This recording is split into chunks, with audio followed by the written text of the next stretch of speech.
తెలంగాణలో కొన్ని సర్కారు బడులు ఎట్లున్నాయంటే వాన ముసురు పెడితే చెత్తు మొత్తం ఉరుస్తున్నదట. పెచ్చులకు పెచ్చులు ఇచ్చుకపోయి ఎప్పుడు మీద పడితే అన్నట్టు ఉన్నదట. ఓ ముఖ్యమంత్రి కం చదువుల మంత్రి యనుమల రేవంత్ రెడ్డి సారు ఇట్లనే నా సారు సర్కారు బడులు ఉండేది. ఇసోటి బడిల మీ ఎమ్మెల్యేలు ఎంపీల పిల్లలు కూడా చదువుతురా?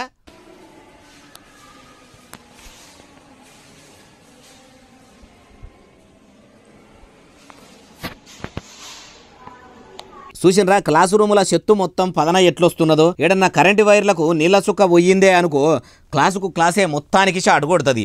ఏడ గోడను ముట్టుకున్నా జల్లుమంటది. పాఠాలు నేర్చుకుందామని వచ్చిన పిల్లల పానాలతోని పైలా పచ్చి సాడినట్టే కదా. ఇక సర్కారును చెప్పుమంటే సర్కారు బడుల్లో సవలతులు సూపర్ ఉన్నాయి, ప్రైవేటు బడులను మించి ఉన్నాయి అని ఎమ్మెల్యేల కాన్ నుంచి ముఖ్యమంత్రి కం చదువుల మంత్రి యనుమల రేవంత్ రెడ్డి సార్ దాకా ఎచ్చులకు పోతారు. ఇట్లా వాన పడితే లీకులవుడేనా సారు ప్రైవేటును మించుడు అంటే? లేకుంటే పోరగాన్లు చెత్తిర్లు పట్టుకుని క్లాసులు ఇనుడేనా సారు ప్రైవేటు బడులను తలదాన్నే తట్టు అంటే? ఏమో సార్ మీకే తెలియాలి. పోనీ మీరు అధికారంలోకి వచ్చి నెలనో 2 నెలల అవుతుంది. కట్టేదందుకో మంచిగా చేయించేదందుకో టైం పడుతుంది అనుకుంటే ఇప్పటికీ 8 నెలలు గడవబట్టే.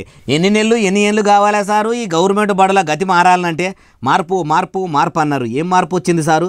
గత ప్రభుత్వంలో గవే గవర్నమెంట్ బడులు, ఇప్పుడు గవే. ఒకటి మాత్రం మారింది సారు, ఏందంటే ప్రభుత్వం ఒకటే తప్ప ఇంకా మార్పు ఏం లేదు. ఇప్పటికైనా మించిపోయింది లేదు. నిజంగా మార్పులు చేసేటోళ్ళైతే మంచిర్యాల జిల్లా కృష్ణపల్లిలా ఈ బడిని బాగు చేసుడు నుంచే మార్పు మొదలు పెట్టుండ్రు సారు అంటుర్రు ఈ ముచ్చటిన్నోళ్ళు.